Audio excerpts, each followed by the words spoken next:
Ongi etorri Xerezaderen Artxiboa literatur podcastera.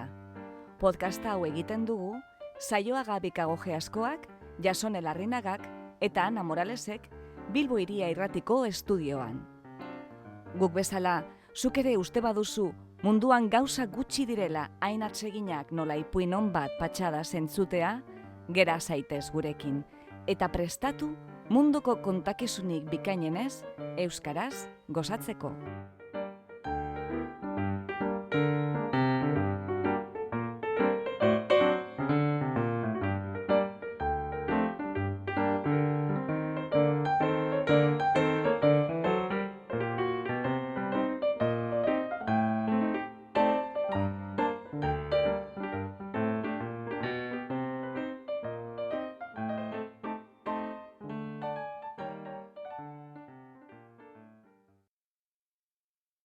Gaur, Xerezaderen Artxiboan, Urretxindorra.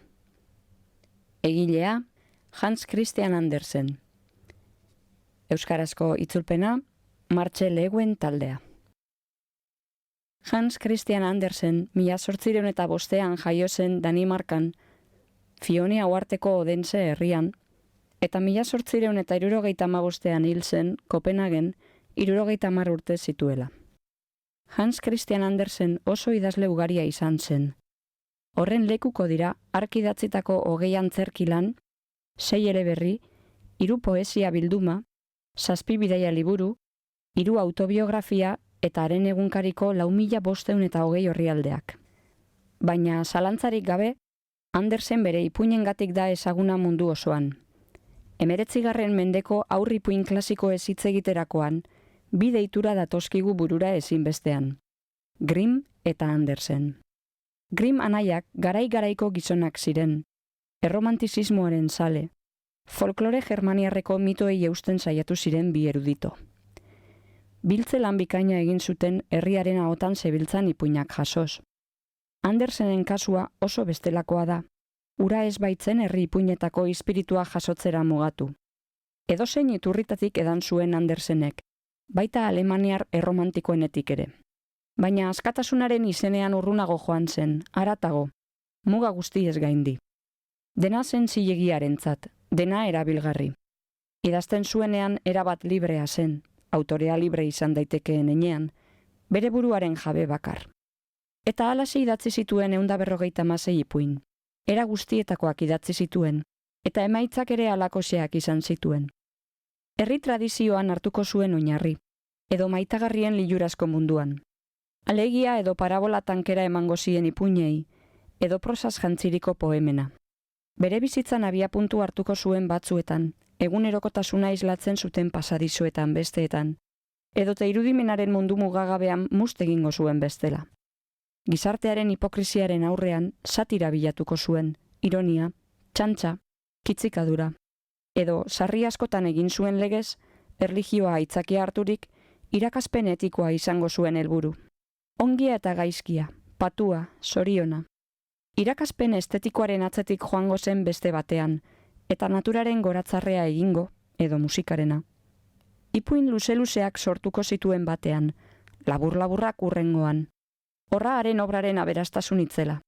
Eta aniztasun oparo horrekin, harridura eta magia sortu zituen, barrea eta negarra eragin. Bi hitzekin labur daiteke haren izaera. Umorea, ironiaz betea, bizia, sakarra, sotila, eta malenkonia, kontakizunaren arabera erabiliak biak. Haren ipuinetan zentzugabekeriak badu lekua, gehiegikeriak badu izateko arrazoia. Dena da berez barregarria, absurdua. Gauza arrunt eta umilenak, ezertarako balio ez dutenak, hartu eta pertsonaia nagusi bihurtzen ditu, gizakiak baino nortasun handiagokoak askotan. Hori esek dira hain justu, ipuinik Andersenianoenak. Andersenek berak bere narrazioak bizailetan bereizi bazituen ere, Andersen bat da. Izan ere, kontakizun memeloenaren azpian ere bada zerbait. Eta zerbait horrek bereizten du Andersen beste ipuingileen artetik. Berezko zigilua dute haren idazkiek. Haren nortasuna eta bizi indarra. Hans Christian Andersenek historia bakarra kontatu zuen ipuinetako adabakietan. Berea. Idazle aparta da Andersen. Nolaz bestela ipuin zahar horiek gaur arte bizirik iraun? Sugeak txoriarekin nola, alaxe jokatzen du ipuingileak irakurlearekin. Erakarri, liluratu eta bere egiten duelarik gogoak ematen dion lekura eramaten du. Andersenen ipuinak aurrentzat dira helduentzat bezain bat. Batzuk zein besteak harrapatzen ditu bere sareetan. Ipuinei darien umorea eta kutsu poetikoa aurren bihotz samurretara iristen den bezala, kontakizun gehienetan sumatzen den bikoiztasunak zer pentsa ematen dio jende helduari. Andersenek, ipuingintzaren historiak eman duen alkimistarik handienak, ipuin amalgama kolorean hitza eta zoragarria utzi digu. Hona hemen, haren zenbait ipuin. Egin diezaiogun leku bakoitzak bere barruan dugun aur unibertsal horri. Izan ere, eta kontuak kontu, ipuina beti baita ipuin. Urretxindorra. Dakizuenez, Txinan, txinatarra da enperadorea, eta txinatarrak dira haren ingurukoak ere. Kontatzera noakizuen istorio hau aspaldi gertatu zen, baina horrezegatik hain zuzen kontatu behar dizuet. Ahaztu egingo baita bestela. Munduko gauzarik zoragarriena zen enperadorearen jauregia. Goitik behera portzelana finez egina, oso ederra, baina oso hauskorra, kontu handi zukitu beharrekoa. Diren lorerik bitxienak zeuden jauregi kolorategian. Haietan ederrenek zilarrezko kanpaitxoak zituzten zintzilik, txilin-txilin, eta beraz, inorrezin zen pasatu lorei begiratu gabe. Den-dena zegoen arretaz egina enperadorearen lorategian, eta hain zen handia, lorezainak berak ere ez baitzekien non amaitzen zen.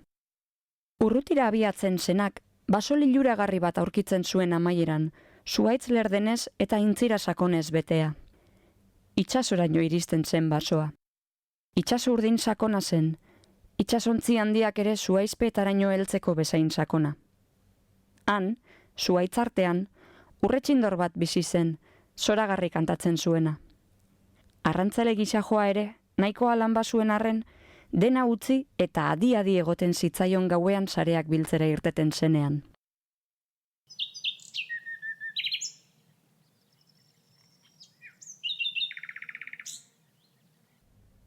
Bai kantu ederra, esaten zuen, baina atzera lanari lotu eta txoria ahaztu behar izaten zuen, eta hurrengo gauean ere gauza bera esaten zuen.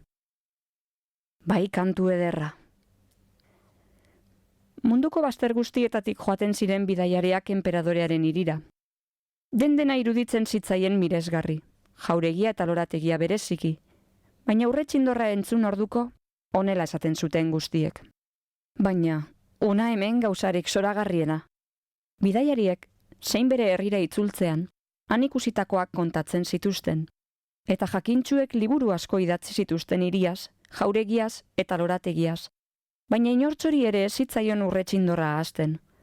Ura zen goraipatuena. Olerkariek poemarik ederrenak egin zizkioten itxaso urdin sakonaren ondoko basoan bizi zen urretxindorrari. Mundu guztira zabaldu ziren liburu haiek, eta denborarekin, enperadorearen eskuetara iritsi ziren batzuk. Urrezko jarlekuan eserita, irakurri eta irakurri aritzen zen enperadorea, eta baiespen keinuak egiten zituen buruarekin, hiriaz, jauregiaz eta lorategiaz irakurtzen zuenak asebeterik. Baina urretxindorra da denetan miresgarriena, esaten zuten liburuek. Zer de montre da hau, esan zuen enperadoreak. Urretxindorra? Nik ez dut ba horren berririk. Halako txoria eduki erreinuan, lorategian gainera, eta nik ezer jakinez, liburuetan irakurri beharra ere. Zerbitzari nagusiari deitu zion orduan. Zerbitzaria printzipala zen oso, eta bera baino maila apalagokoren bat zerbait galdetzera ausartzen bazitzaion, ez zion, besterik erantzungo. Ezer ere ez, alegia. Urretxindor izeneko txori zoragarri bat omen dugu hemen, esan zion enperadoreak. Erreinuko gauzarik ederrena dela diote. Zergatik ez dit inork ezer esan. Ez dut horren aditzerarik, esan zuen zerbitzariak. Ez dute inoiz gortean aurkeztu. Datorrela gaur gauean bertan niretzat kantatzera, agindu zuen enperadoreak. Mundu guztia nire ondasunen jakitun, eta ni ez jakin? Ez dut horren aditzerarik, esan zuen berriro zerbitzariak.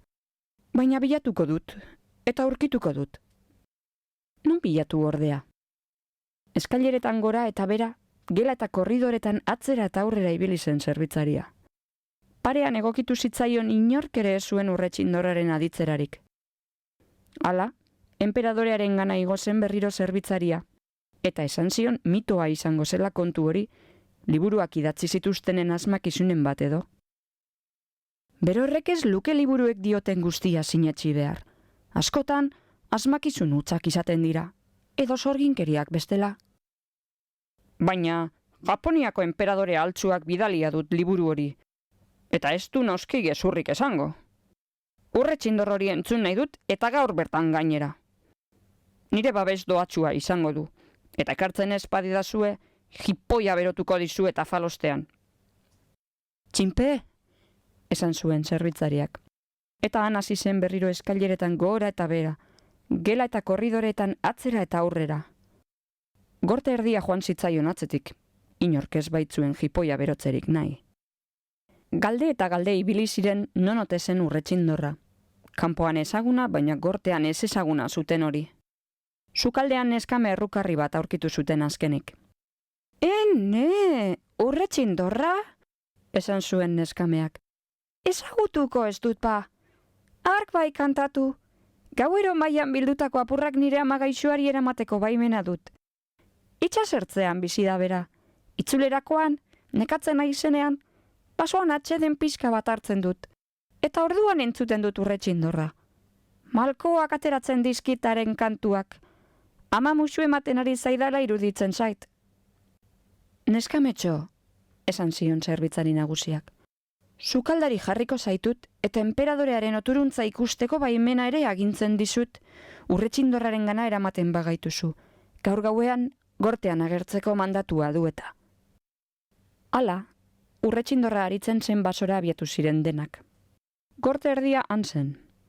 Bizkor-bizkor aurrera zioa zela, marruka hasi zen behi bat. Ara, esan zuen gorteko aitoren seme gazte batek. Hemen da, hori da indarra, hain animalia txikia izateko. Landik ere entzuna dut nik hori. Ez, behi marruak dira horiek, esan zuen neskametsuak. Iristeko asko falta zaigu oraindik. Urrena, korroka hasi ziren igelak aintziran.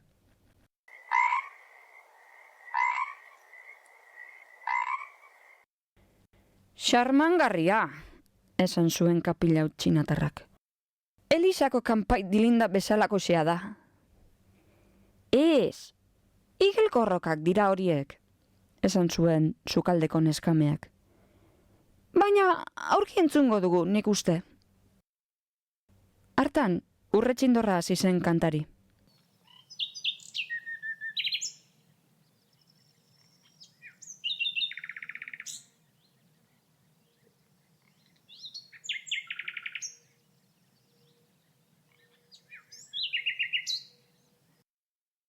Horixe da, esan zuen neskatxak. Entzun, entzun, hortxe dago.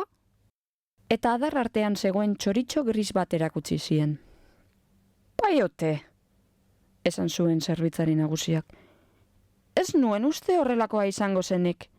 Hori itxura arrunta duena. Hainbeste handiki ikusteak galaraziko zizkion koloreak.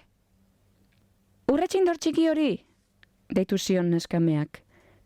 Gure enperadore prestuak kantari entzun nahi zaitu? Bai, pozik ere, erantzun zion Urretxindorrak, txorrotxio liluragarri batekin. Beirazko kanpaien dilinda bezalako xea da, esan zuen zerbitzari nagusiak. Begira jozu estarritxoari, nolako dardara eragiten dion. Harritzekoa da lehenago entzunez izana, arrakasta handia izango du gortean, bai horixe. Kantatuko aldiot berriro enperadoreari? Esan zuen Urretxindorrak, enperadorea bertan zuelakoan. Urretxindor xarmantori, esan zuen zerbitzari nagusiak. Atsegin handiz gonbidatzen zaitut gaur gauean gortean ospatuko den festara. Gure enperadore prestuak zure kantu ederrarekin goza desan. Zua itzartean hobeto entzuten da, esan zuen Urretxindorrak. Baina gogo honez joan zen haiekin, enperadorearen borondatea horixe zela jakinik. jauregia goitik bera argitu zuten abagune hartarako. Hormak eta zoruak, portzelanazkoak denak, dir egiten zuten milaka eta milaka lanpararen argitan. Lorerik ederrenak, kanpaitxodun horietakoak jarri zituzten korridoretan apaingarri. Presak eta korrikako hainbeste joan etorrik haizekorronte handia sortzen zuen, eta horretxek eragiten zien dilinda kanpaitxoei, eta txilinotza besterik esen entzuten. Enperadorea eserita zegoen areto handiaren erdian urrezko kota bat jarri zuten urretxindorrarentzat. Han ziren gorteko guztiak. Neskametxoari ate ostean egoteko baimena eman zioten, sukaldari izendatua bai zuten ordurako. Dotore jantzita zeuden denak, txoritxo grisari begira. Enperadoreak asteko keinua egin zion buruarekin.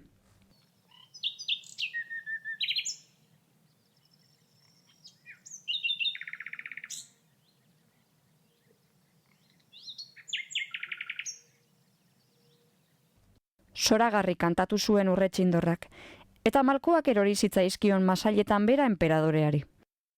Polikiago kantatu zuen orduan, guztien bihotzak unkitzeraino. Liluraturik zegoen enperadorea, eta bere urrezko txapina eskaini zion urretxindorrari, lepotik zintzilik jartzeko. Urretxindorrak ordea, eskerrak eman eta nahikoa saritu zutela erantzun zuen. Enperadorearen begietan malkoak ikusi ditut, eta horixe dut saririk onena. Balio handikoak dira enperadore baten malkoak, ondotxo daki jainkoak aski eta sobera dudala hori. Eta berriro kantatzeari ekin zion bere doinu goxo zerutiarrarekin.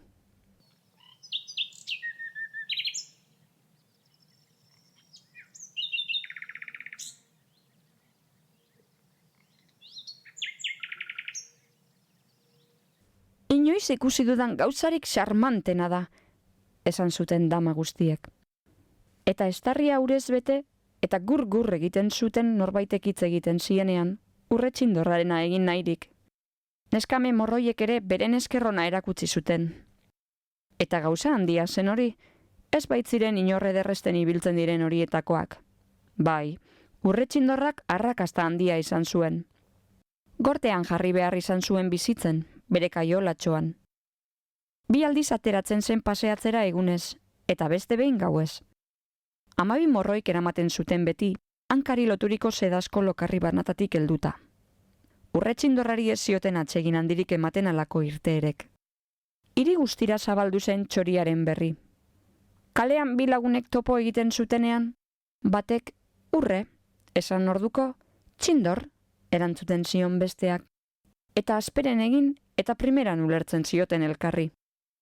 Eta 11 gaztazaltzaileren seme alabei jarri zieten urretxindorri izena, baina haietako inork ez zuen kantatzeko halako doainik erakutsi. Egun batean, fardelandi bat iritsi zen enperadorearentzat. Urretxindorra, zioen kanpoaldean. Hemen dugu gure txori ospetsuari buruzko beste liburu bat, esan zuen enperadoreak. Baina han ezen libururik. Kaxa bat zen, eta barruan automata txiki bat zegoen. Urretxindorra artifizial bat zen, benetakoa antzeratzen zuena, baina diamante, errubi eta zafiroz estalia erabat. Txoriaren giltzari eragin orduko kantuan hasten zen, benetakoak nola. Eta isatsak gora eta bera mugitzen zuen, urreak eta zilarrak distiraraziz. Lokarritxo bat zuen lepotik zintzilik, honela zioen. Japoniako enperadorearen urretxindorra txit xumea da txinakoarenaren aldean. Bai polita, esan zuten denek. Eta hala, txori artifiziala eraman zuenari, imperioko urretxindor banatzaile gorena titulua jarri zioten. Orain, kanta bezate biek batera, haze bikotea osatuko duten. Eta batera kantatu behar izan zuten, baina ez zuten oso ondo elkar hartu. Izan ere, benetako urretxindorrak bere erara kantatzen zuen, eta artifizialak berriz, balsak besterik ez zuen kantatzen. Ez da bere errua, zioen musika irakasleak. Primeran jarraitzen dio konpasari eta zuzen betetzen ditu arau guztiak. Orduan, bakarrik kantatu behar izan zuen urretxindor artifizialak.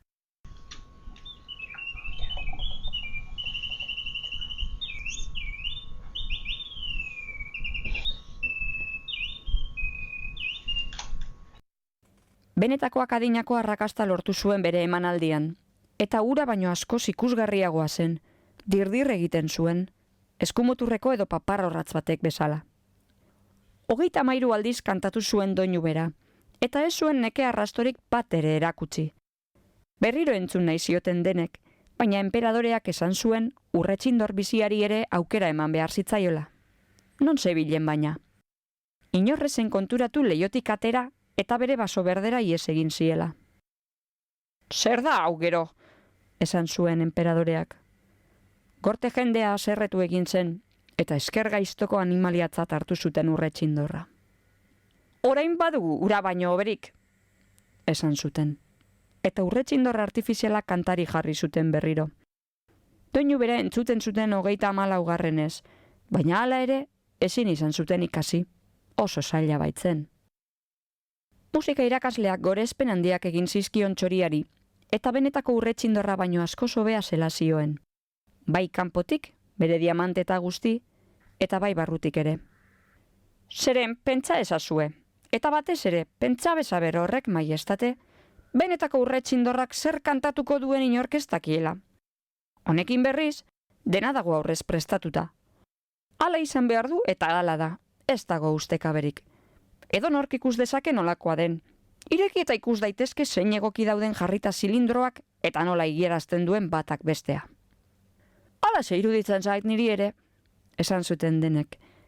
Eta musika irakasleak hurrengo igandean txoria jendaurrean erakusteko baimena lortu zuen.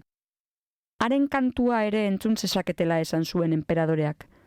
Eta entzun zuten, eta txolinduta gelditu ziren, txinantea edan ondoren ohi duten bezala. Esan zuten denek. Eta eskua altxatu eta baiespen keinuak egin zituzten buruarekin. Baina benetako Urretxindorra entzuna zuten arrantzale gizajoek esan zuten. Ondo kantatzen du, eta haren antza ere badu, baina zerbait falta zaio. Ez dakigu zer, baina... Benetako Urretxindorra erbesteratu egin zuten gortetik eta erreinutik. Urretxindor artifiziala, zedazko lastara iratxo batean egoten zen, enperadorearen ohe ertzean, eta opari guztiak urrea eta bitxiak zituen inguruan. Enperadorearen aretoko kantari imperial gorena izendatu zuten, eskerraldeko lehena. Ura baitzen enperadorearen ustez alderdi ospetsuena, alde horretan dagoelako bihotza, eta enperadoreak ere eskerraldean duelako bihotza. Musika irakasleak 25 liburuki idatzi zituen Urretxindor artifizialaz. Tratatu luzea zen, eta txinatar karaktere zailenez idatzia. Guztiek obra irakurri eta ulertu zutela esaten zuten, bestela ez jakintzat hartu eta ostikoka erabiliko bai zituzten. Urte bete igaro zen horrela. Enperadoreak, gorte jendeak eta gainerako txinatarrek buruz ikasi zituzten txori artifizialaren erraietatik ateratzen ziren gur-gur guztiak. Baina horrexegatik zuten gustukoa, beraiek ere kantatu zezaketelako. Kaleko umeek, si, eta gur, esaten zuten, eta hori bera esaten zuen enperadoreak. Gau batean ordea, txoria gonenean ari zela, eta enperadorea oean zegoela ari entzuten, zerbaitek krask egin zuen txoriaren barruan, gurpil guztiak atera zitzaizkion eta musika isildu zen. Enperadorea berehala altxatu eta medikuei deitu zien. Baina zer egin zezaketen medikuek? Deitu zioten erloju konpontzaileari eta isildu gabe han eta hemen begira ibili ondoren konpondu zuen nolabait. Baina esan zuen ez zela komeni tramankuluak asko mugitzea, oso gastatuta zeudelako, eta ezin izango zirelako lehengo moduan ezarri berriro musikarekin bat etortzeko. Ura zoritxarra. Arrezkero urtean behin bakarrik entzungo zuten Urretxindorra kantari, eta hori ere asko omen zen. Baina musika irakasleak hitzaldi bat eman zuen, hitz potolos betea. Esan zuen lehen bezain ondo egiten zuela, eta hark hori esan zuelarik bukatu ziren hango komeriak. 5 urte igaro ziren, eta herri osoa zegoen enperadorearen egoeraz tristeturik. Kaixo zegoen, hiltzeko zorian. Hala zioten behintzat. Eta enperadore berria izendatu zuten. Herritarrak kalera atera ziren, eta zerbitzari nagusiari galdetu zioten enperadorea nola zegoen. erantzun zuen buruari eraginez. Hotz eta zurbilzetzan enperadorea bere ohantze zoragarrian. Denek uste izan zuten hila zela, eta enperadore berriari jende asko joan zitzaion adeitasuna adieraztera. Morroiak alde batera eta bestera ibili ziren txutxumutxuka, eta jauregiko neskameak kafea hartzera bildu ziren. Gela eta pasabide guztietan alfombrak ezarri zituzten, pausoak antzeman ez zitezen, eta beraz, ezen txintik entzuten. Baina enperadorea bizirik zegoen artean. Zurrun eta zurbil zetzan bere ohantze zoragarrian, beluzezko oialez eta urrezko zintzilikario astunez inguraturik. Leiho bat zegoen irekita goialdean eta ilargiak argitzen zituen enperadorea eta haren alboan urretxindorra artifiziala. Enperadore gizajoak ezin zuen arnasarik hartu ia. Bular gainean sama astun bat balu bezala. Begiak ireki zituen eta erio ikusi zuen bere bularrean eserita, urrezko koroa jantzita. Enperadorearen urrezko espata zeukan esku batean, eta zutoiala bestean, eta inguruan, beluzezko oialen zimurren artean, buru liluragarriak ikusten zituen, izugarriak batzuk, atsegin eta eztiak besteak. Han ziren enperadorearen mamuzintzo eta gaizto guztiak, berarizo, eta erio, bihotz gainean eserita. Oroitzen alzara, esaten zioten batak bestearen atzetik. Oroitzen alzara.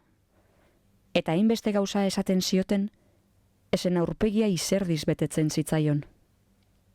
Nik ez nekien hori, esaten zuen enperadoreak. Jo musika! Jo musika! Jo musika! Jo txinako danbor handia! Oiukatzen zuen. Ez ditut gehiago entzun nahi. Baina mamuek beren jardunarekin jarraitzen zuten. Eta entzuten zuen guztiari eriok baietz egiten zion buruarekin, txinatarrek egiten duten bezala. Jo musika! Jo musika! Horroka enperadoreak. Kanta ezazu! Kanta ezazu! Kanta ezazu urrezko txori txiki horrek! Eman dizut urrea, eman dizkizut bitxiak. Zintzilikatu dizut nire urrezko txapinak. Kanta ezazu erren, kanta ezazu! Baina txoriak ez zuen kantatzen. Ez zegoen haren giltzari nork eragin.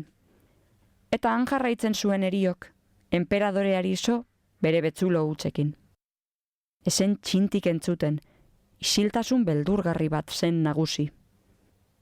Bapatean kantu liluragarri bat entzun zen leihotik.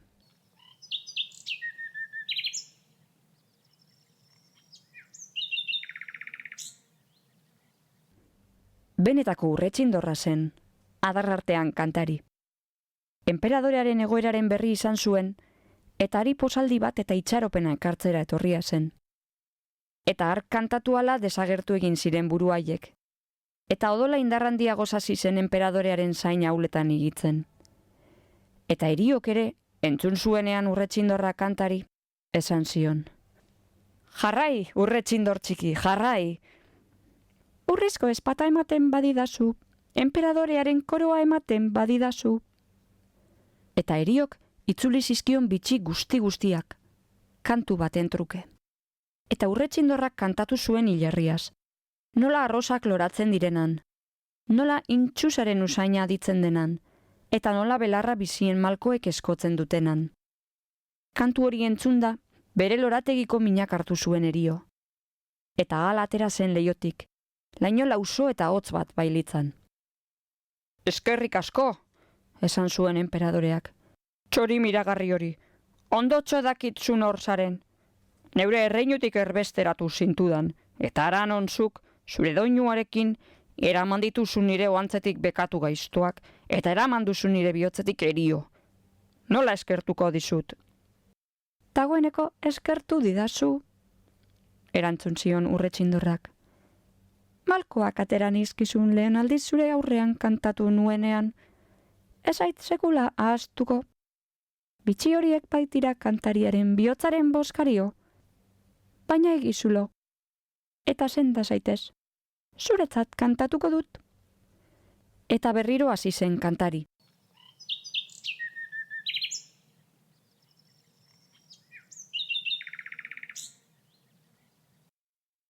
Eta lo gozo eta lasaigarri batek hartu zuen enperadorea. Eguzkia sartzen zen leihoetatik, enperadorea sendo eta osasuntsu esnatu zenean.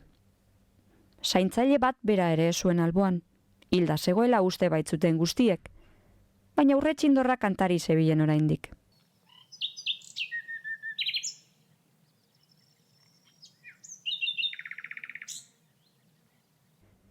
Gera zaitez nirekin betiko, esan zion enperadoreak.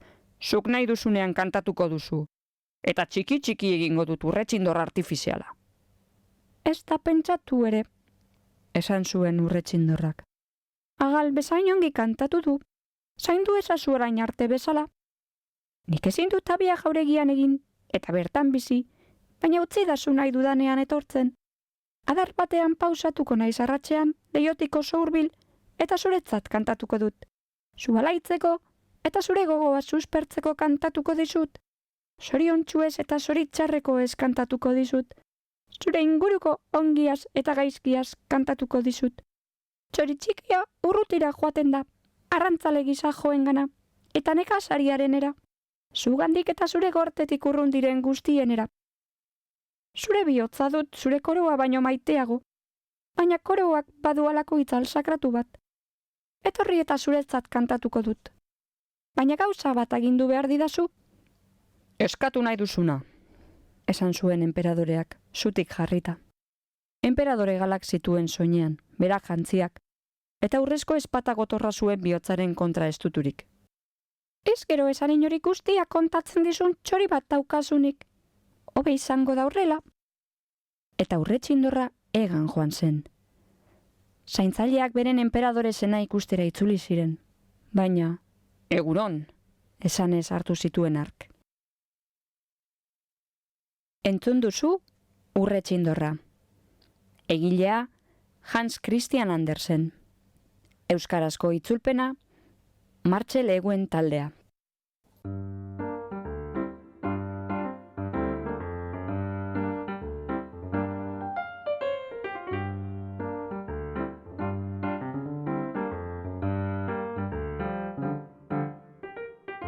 Xerezaderen artxiboko beste atal bat entzun duzu. Gure doinoa da Charleston Behind the Attic Door, Dance of the Winds taldearena. Efektuak freesoundetik hartuak dira. 3 ubebikoitz.freesound.org. Podcast hau egiten dugu Saioa Gabikagoge askoak, Jasone Larrinagak eta Ana Moralesek Bilbo Hiria Irratiko estudioan. Mila esker gurera hurbiltzeagatik. Gustora egon bazara, etorri hurrengo batean berriz ere, Xerezaderen artxiboa literatur podcastera. Laster arte!